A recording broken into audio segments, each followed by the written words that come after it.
thanks, Jacob, for inviting us to this conversation. I think it's important and stuff, and kind of gets everybody prepped on kind of what we're doing and stuff. We've just got a really short presentation for those of you that are on the thing. I'll just kind of give an overview of one of the things that Rick and we've talked over the years as far as being on lots of different fires and stuff together about the importance of the incident command system and how rural farmers and ranchers, landowners, property owners can get integrated into the incident command system. So what we got to talking about is like, let's kind of give a presentation. That way it kind of gives everybody a familiarity, if you're not already familiar with it, on what incident command is, how it affects you or impacts you as landowners. And then also, I think it's really important to notice how you can be a part of the system, and that way we can help you out by a lot of different ways. One is get the fires out faster, of course, but to have full integration and good communication with landowners and livestock owners and people like that. So that's kind of why we decided to come before you and do this. It's just a little quick presentation. It's only going to take us about 15 or 20 minutes, but we'd encourage you to ask questions or anything like that you might have, either now, or you can send it to us an email afterwards. We're pretty happy to answer any questions that you might have. I realize that this may be new for some of you, where guys like Rick and I, we're in it all the time. When we get into fire season and stuff like that, we completely integrate into the ICS system. We're trained on it. But giving you an overview, we hope this will help you be better informed and be able to help us out and let us help you too. So with that said, Rick, you can go for it. If there's a question, you can throw it in a chat and I'll try to answer it or something like that too. So awesome. Yeah, thank you. And I'm not afraid of anybody chiming in the middle of it either. So yeah. Thanks for that, Lane. My name is Rick Fletcher. For those who don't know me, I work with the Oregon Department of Forestry. Some of you may know me from managing the fire program for the Dallas unit here, but have recently transitioned into a rangeland specialist position in the rangeland program that we'll talk about a little bit later on here with Marvin Vetter. Like Lane said, our hope here is to just kind of introduce what ICS is, but really I want to make it applicable to you guys in kind of how integrating it into what you guys are doing for your daily business, and when we come out to these incidents, how it can really help make things way more efficient and get us all kind of playing on the same deck of cards, so to speak. So our objectives, we're going to first just define what an incident is. It's common language for a lot of us, but it may not be common language for everybody. So we'll define that. We'll define what the basic incident command structure is and why it's important. Some of the general roles and responsibilities that each section has. And again, it's just a general glaze over on that. But really, again, kind of coming in and defining the best areas to fold any kind of rangeland or dry cropland fires. Folks, landowners, the groups that you guys have coming together to protect your properties as best as you do. So first off, an incident is any kind of emergency situation that requires some sort of a response. So structure fires, search and rescue, floods, earthquakes, hurricanes, all sorts of goodies. The pandemic had very large incident command teams that kind of came in place. And then we're really familiar with wildfire incidents that happen in our area here. So that's what an incident is.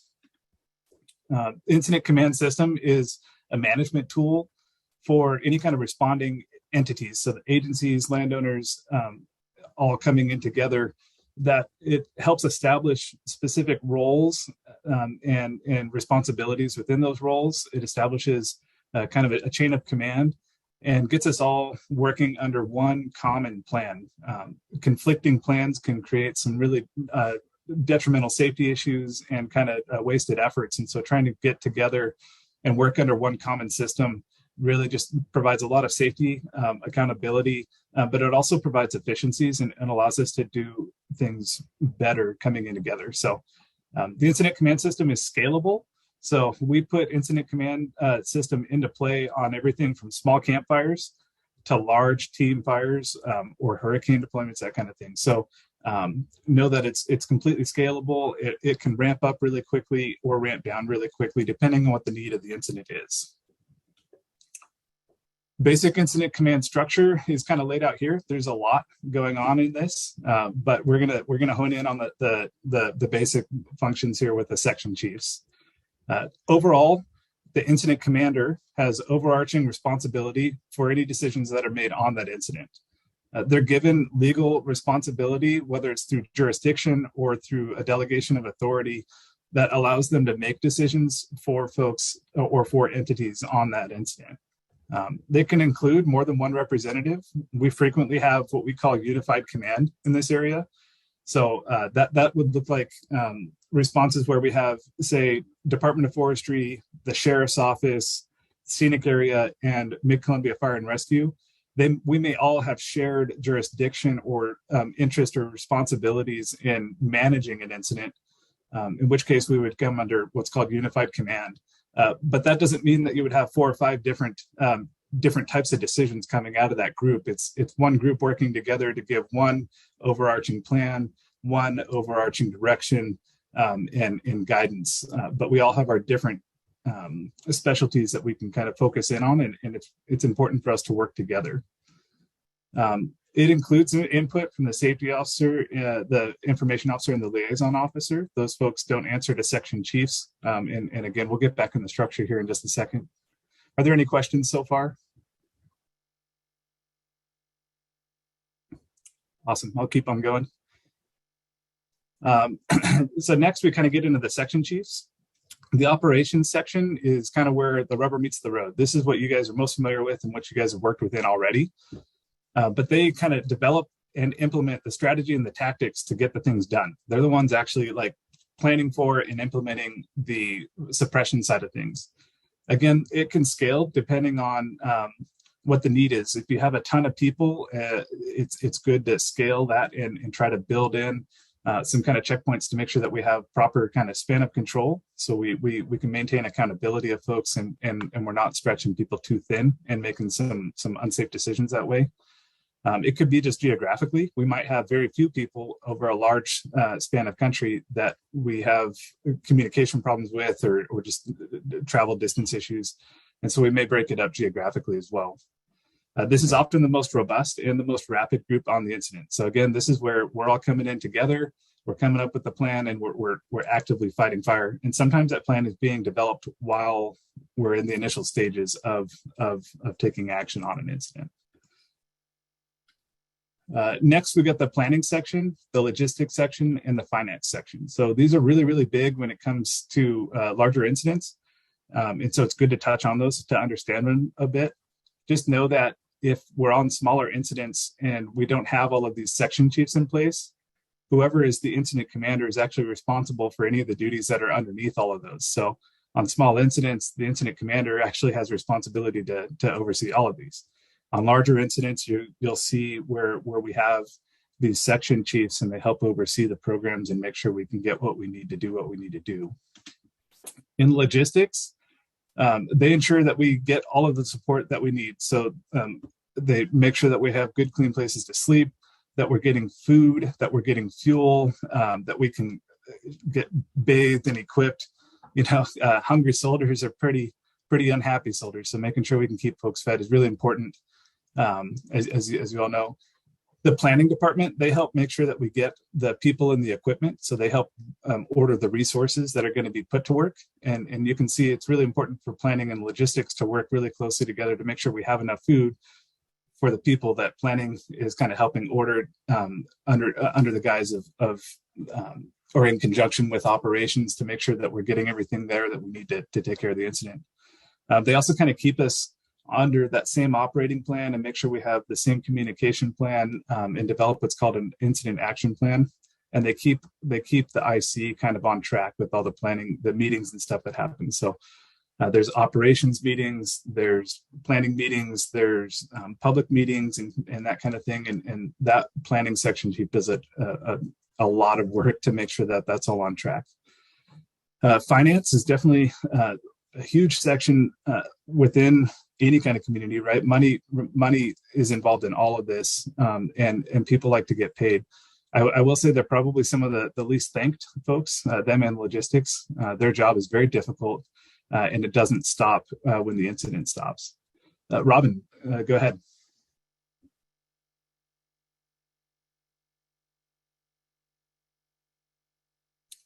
Robin Galloway. There you go. Sorry to mess it up. No worries. So we're doing a new RFPA. Do folks go through this training when they do the initial firefighter training so they understand? Yep. Yeah. So this is a one of the units within the introductory 130, 190. So some of the introductory classes that you guys will be going through. And you said you're starting an RFPA? Yeah, Lower Bridge. Lower Bridge. Awesome. Yeah, that's great. Yeah. So yeah, you'll get some more of this training, and we may see you there. So yeah. Got it. Thank you. Yeah. And again, we're going through it pretty quick, and it's a quick, just general overview. But I'm about to get into some of the meat here that will be really, really applicable for you folks right here. So the where, the how, and the why to integrate ICS into your rangeland fires and or with our landowner stuff, and how we can make that successful. So why we want to do this is integrating the incident command system, as Sheriff McGill had said earlier. It gets us all under one kind of common operating plan. So we're not putting people in a bad, unsafe place. We're not duplicating efforts, and there's some order to it that allows for more efficient, quick, and effective firefighting to happen. Ultimately, it may help us keep incidents smaller by just coming in again under that one common plan, allowing for us to kind of find those efficiencies and make things happen.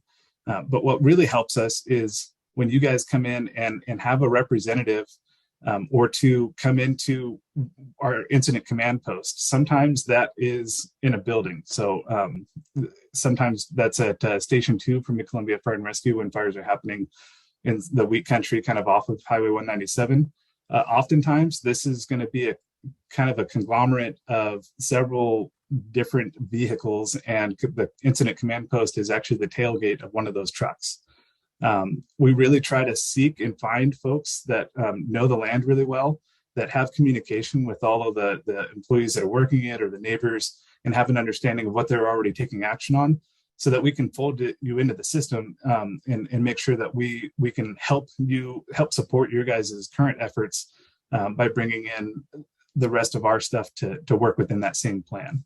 So if you could find somebody that represents your interests, you guys are going to represent your interests better than anybody else, and can speak again to kind of where the folks in the moving parts and pieces, and where the best access is, where the water is, that kind of thing.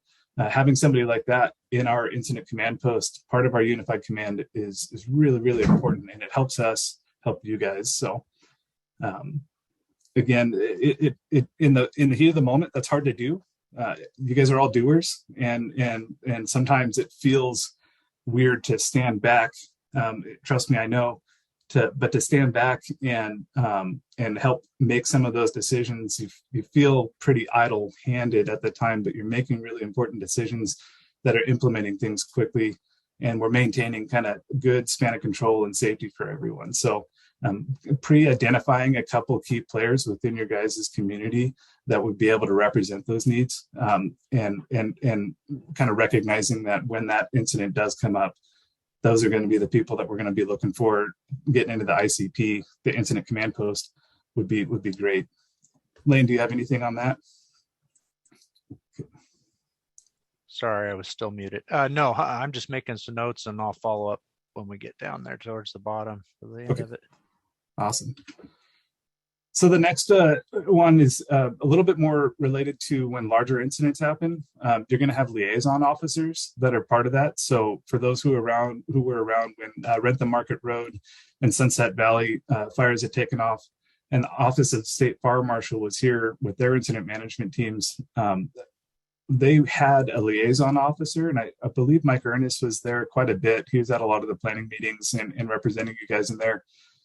That person's job, their entire job, is to advocate for your guys' needs, and with a deep understanding of kind of what the team's priorities are, how to kind of interact with them and voice your guys' needs to them. They don't, as you can see, it's highlighted in red there, they don't answer to anybody in the section chiefs or anything like that. They speak directly to the incident commander, who again has overarching decision-making authority for that entire incident. So know that that liaison officer can be your best friend to represent your interests in advising the IC and kind of steering some of those larger teams. They truly do listen to you, and they know exactly where you guys are coming from, and they want to help you. They want to help advocate for you. So if you feel like things are going smooth, then it's an easy conversation. If things are going rough, that person is there to advocate for you, and if they're doing their job right, they're gonna go to bat anytime. Now, where you guys often integrate into, and we love it, and there's no reason to stop doing it, would be into the operations. Again, this is kind of where the rubber meets the road. So you guys have the greatest interest in protecting your lands. You have your own equipment to do so. You have a plan. You have a knowledge of what the land is, where the access is, and where we can catch things, where we shouldn't be going. And you guys kind of have an understanding already of kind of operating commonly under with one another. So you guys are already working in that. We want you to continue to do that. And the one thing that we'd like to do in some of this would be, and you'll see, would just be, again, kind of integrating ICS into the system a little bit. So we don't want to hinder anything that you guys are doing. We just want to be able to communicate and make sure that we're putting people in a safe place, and that we're, again, kind of working under a common operating plan. And so that's where adopting ICS into how you guys kind of are doing your work already would be a benefit to you.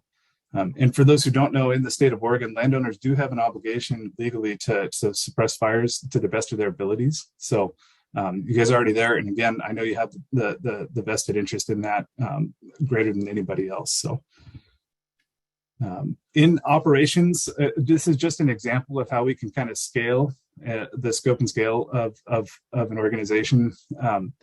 So a lot of the times we'll start off by breaking fires out into divisions, and divisions kind of take off chunks of real estate here, and are kind of, sometimes they're entirely based just geographically what makes sense, based on the size of the fire or geographic influences. Other times it ends up just being a number of resources that it takes to take care of that side of things. But oftentimes it's a geographic based kind of breaking it up into chunks that we can actually manage. So in this case, underneath the division supervisor, we may have task forces and strike teams and other single resources. These task forces might be a mix of let's say it's a couple of tractors with discs or plows in them, and a couple of farm trucks in behind them. That might be one task force. And instead of having those 4 or 5 resources all answer to the division supervisor, they just have one representative from this group answering to the division supervisor. And the same would go for the strike team and these other task forces. So you may have several hundred bodies within this one division, but you're hoping to have only, between 3 and 5, sometimes up to 7 people that are actually kind of helping communicate information up and down that chain. So that helps us maintain our span of control, and make sure that we're not leaving anything out in the open that we weren't aware of because we have too much on our plate. So are there any questions on that? Awesome. So in conclusion, the incident command structure, again, it's scalable, but it's a common operating structure that helps us manage emergency incidents.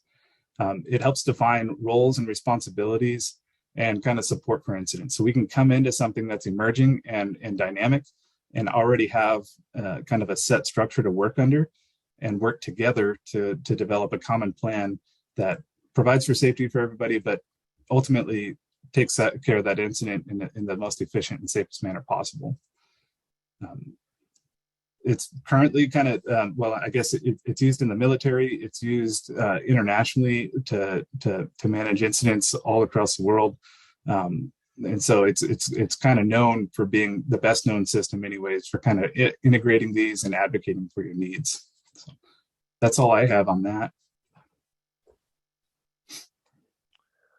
So I'll just chime in here.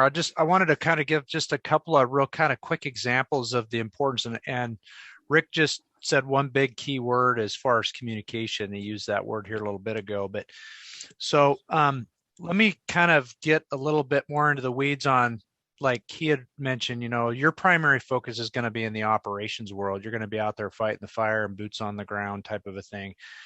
But here's the key thing is we need somebody, or the unified command or incident commander needs to have somebody at that incident command post that can represent you and your needs and who's there and all that sort of stuff. And I'm going to give you an example of why that's important and I don't know if there's anybody here from ODOT, but we'll kind of pick on them if they're not. So that'll be fun.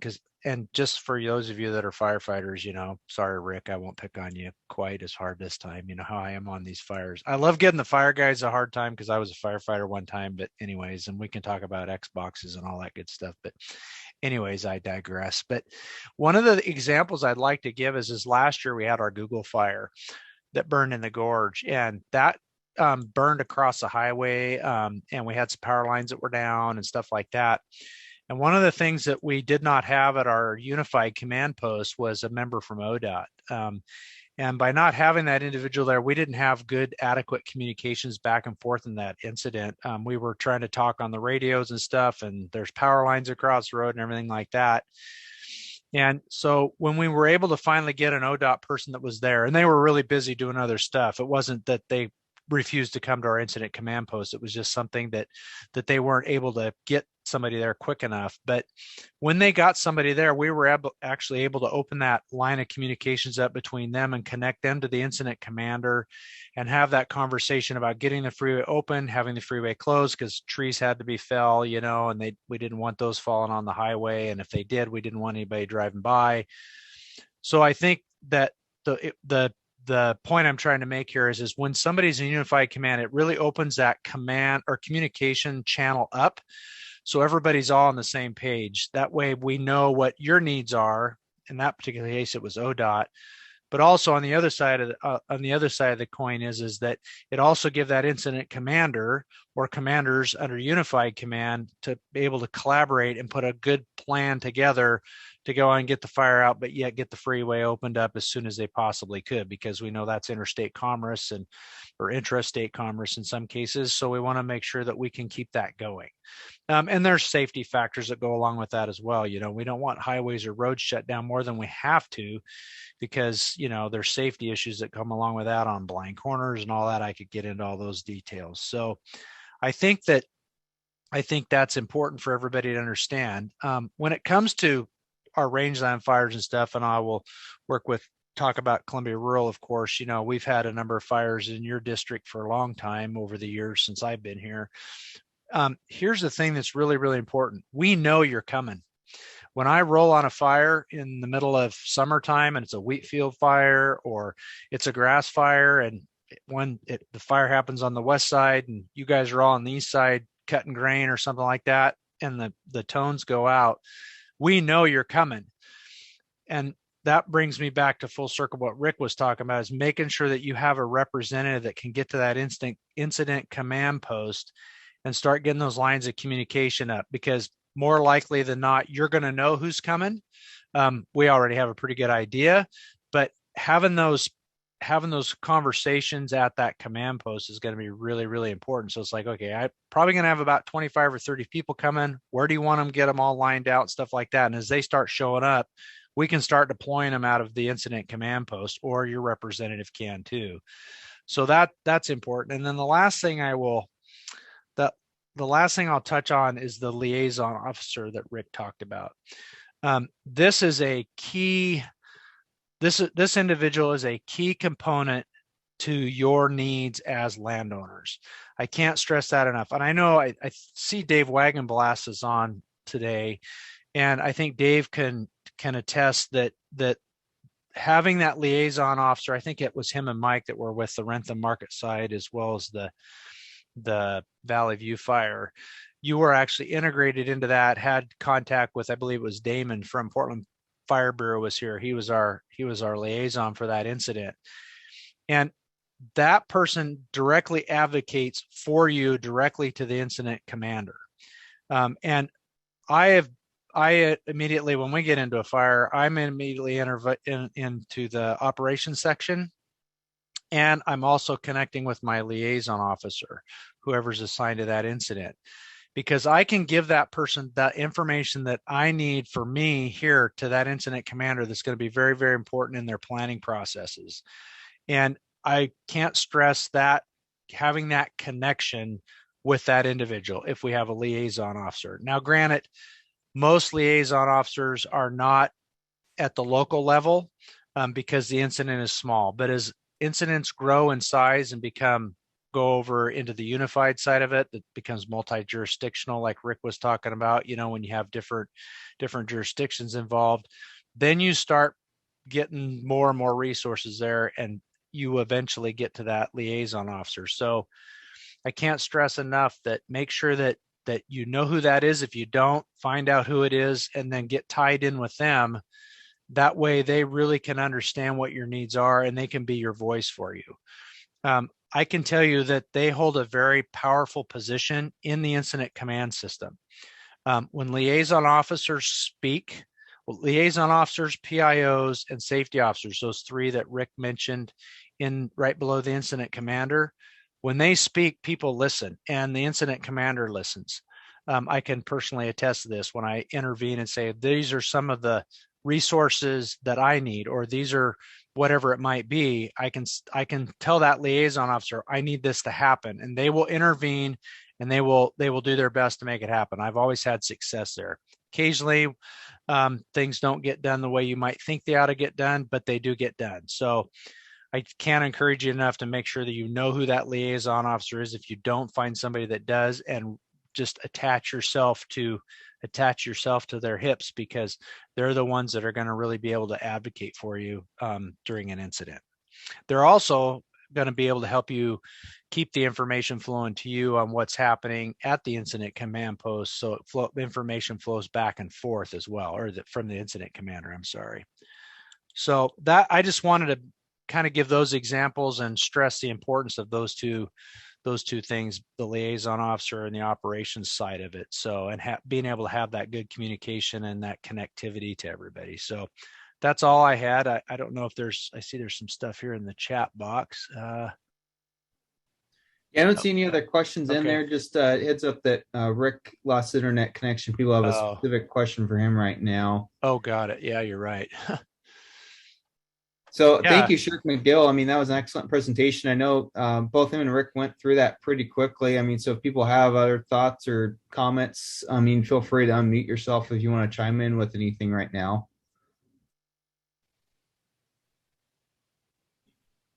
And just I'll say too, I think it's great for producers to also think about the ICS structure in terms of your fire response, particularly with span of control, that often it's hard if you've got a lot of employees or a lot of seasonals that are trying to help out. How are you keeping track of where all those folks are at if it's just you managing, 5, 6 folks? So do your best to, create your own structure so that, you've got multiple people underneath you that are managing those seasonals in different parts of your farm, just simply having a buddy system that you can keep people safer, more accountable when you've got when you have one individual that's overseeing fewer resources. So that's a big reason why ICS is established the way that it is to ensure that one individual working that incident does get overwhelmed by trying to manage all of those scenarios that are going on all at once. So one other thing I would add too to that, Jacob, is while Rick just briefly touched on it, when you look at the financial side and the planning side and those other ones, finance in particularly, that's having somebody as a representative of the landowners at incident command with a liaison and stuff can tie back into some of that financial stuff. No guarantees, of course, because each incident is different and it's kind of a case-by-case situation, but it can help with recovery to the landowner. Because what you're doing is they may not be able to help you right then, but what you're doing is you're building that relationship and that connection through that process to track the event, time that's spent there, different things like that. So that's going to help with your recovery efforts later down the road. It could be something that you could be potentially reimbursed for. I don't know that that's the case on every one of them, because there's different cases that happen with like FEMA and different stuff like that. And I won't get into the weeds on that.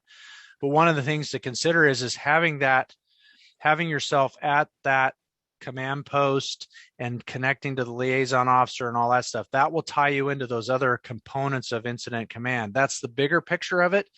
I know we're talking just about kind of the reactionary attack the fire type of a thing right now, but one thing to think about, this has big impacts on how you can get your services, rendered, so to speak, and some of that sort of stuff. So just kind of keep that in mind as well. There's bigger things here than kind of what we're touching on today.